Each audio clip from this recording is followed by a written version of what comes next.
Hey guys, welcome to my channel. My name is Bree Marsh, and I just wanted to give you guys tips about if you want to be a flight attendant. This is things that I wish I would have known before I became a flight attendant. I was a flight attendant for like 3 years, but it was like a year and a half ago, so I kind of like forgot some stuff. So I had to like write it down so I can fully just get back in my flight attendant mode. For starters, guys, don't be intimidated, okay? Sometimes, I know when I was wanting to be a flight attendant and prior to me doing it, I was so intimidated because I had only been on a plane one time my whole entire life. I didn't grow up flying on planes. I don't know anything about aviation. I didn't know that they had their own rules up there. The FAA rules. I didn't know anything about flying at all, like nothing, y'all. And I was scared to death my first time I actually went on the plane to work. But I said all that to say, if I can do it, please guys, y'all can do it, because come on. I'm telling y'all, if I could do it, y'all can do it, because I didn't know anything about flights, airports, anything like that. This training, you guys, when you're in training, when flight attendant training, it is going to be like a whole lot of work. But it's nothing that you cannot handle. Now, you may hear people say, because people told me prior to me being a flight attendant, people would always tell me, oh my gosh, it's so much training, it's hard. It's not. Let me tell you, it's not hard. Flight attendant training is not hard. Is it a lot? Yes. Okay. But is it hard? No. If you do your work every single day and you keep up with your work and you keep up with your homework, because it's different for each airline company, but for the company I worked for, I had homework every single night. I had a test every single day. I had to pass a test every single day. As long as you stay focused, you'll be good. One of the most important things, there's a lot, the whole training was important, y'all. That's why it's cool to pay attention, but it's nothing that you can't handle. I mean, it's not, if you stay focused, you're good. But one of the most important things that I feel like that was super important are the FAA rules. That's the Federal Aviation Administration rules. Y'all, they're so important. There's so many things up there. When I say up there, I mean like in the air that's important that we don't realize, as people who are not flight attendants and not pilots and people, just regular people. We don't realize that so many rules up there that will keep you safe. So people who fly a lot, please listen to y'all's flight attendant. Next thing, when you get out of training, yay, you out of training now, you've made it.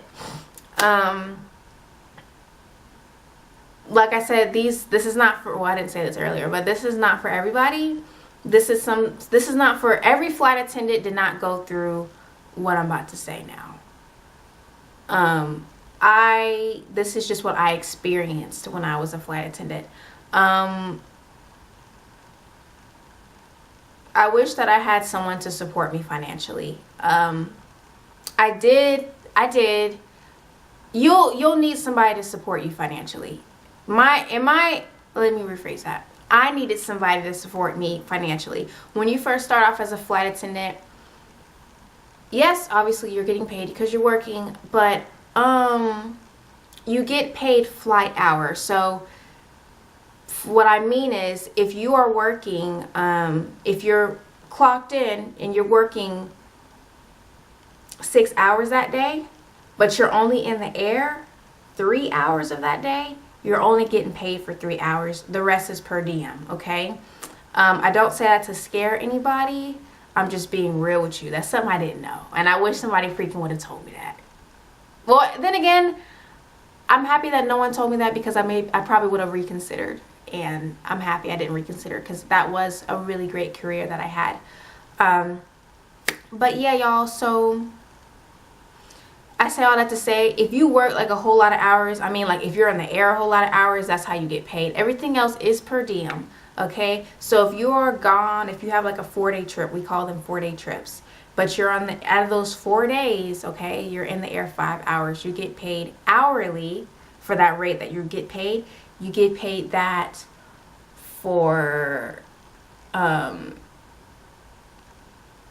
you get paid hourly for 5 hours, and then the rest of that 4-day trip is per diem. So when you're sleeping, yes, you are getting paid per diem. Per diem, it varies. Don't ask me how much it is, because that everything varies depending on the company. They say if you make it past the first year of being a flight attendant, you're set. Because by my second, third year, I was lit financially. Let's just be honest. Another thing that I didn't know out of training, and I did not know this because they didn't teach me this. Well, did they teach me it? And maybe I just didn't know. I ain't gonna put that on them. Maybe I wasn't listening. But you're not allowed to sleep in the crew rooms. Sleeping in the crew rooms are like against the rules 9 times out of 10, depending on the company. For my company, I slept in the crew room. I absolutely did. And I got caught once. But I slept in the crew room more than once when I first started. Like I said, it was financially hard. And I was in Atlanta. I lived in Atlanta, but I was based in a different state. And I didn't have enough money to get a hotel, or I didn't know anybody in that state. So I thought, yo, I have to sleep here. Try to avoid it. Try to get crash pads. What I ended up doing, I stayed with some amazing, beautiful older women that took me in, and I just paid them after I got my first paycheck. Be expected to live out of state. That's with any airline. Be expected to live out of state. Cities like Atlanta, Los Angeles,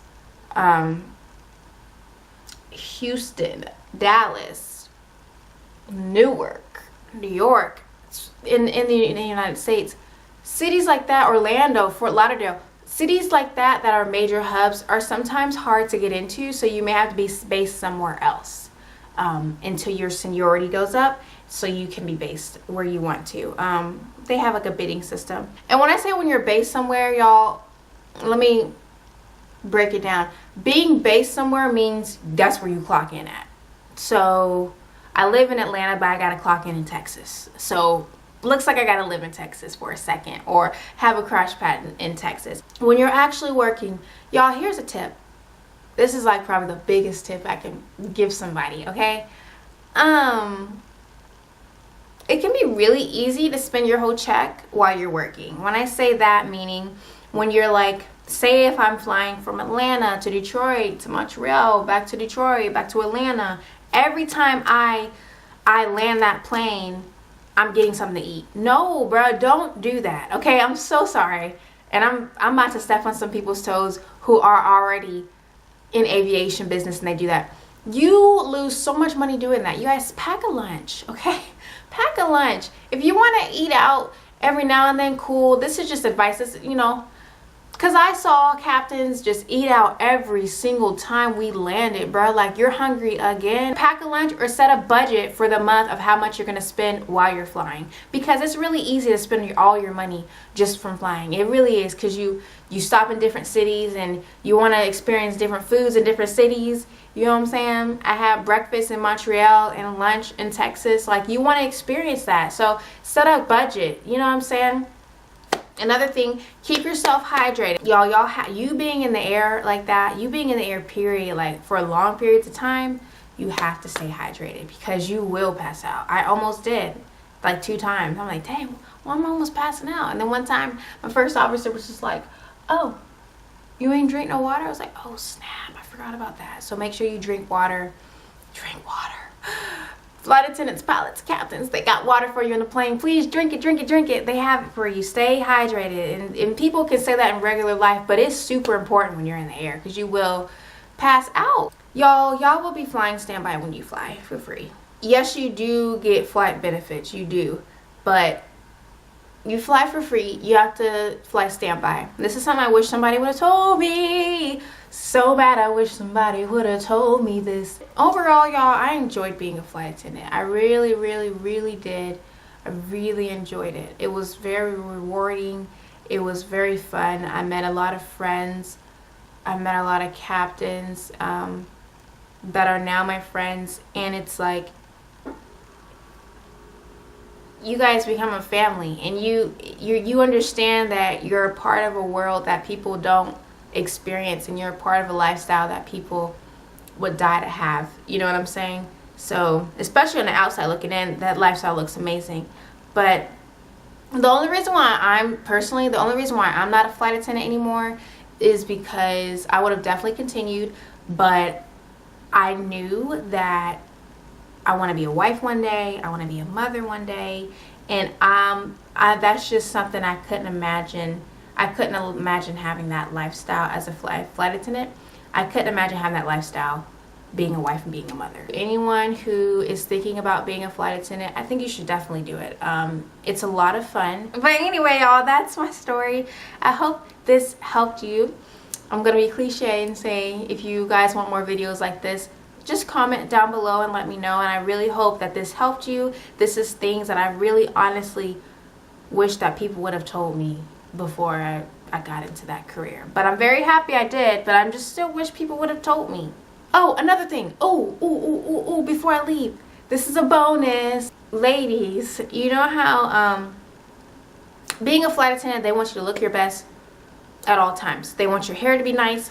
They want your nails to be done. 9 times out of 10, they want your nails to be done. You know what I'm saying? But yo, if you spend money getting your nails done, if you spend money getting your hair done, if you spend money on a weave, y'all claim that on your taxes because you did it for your job.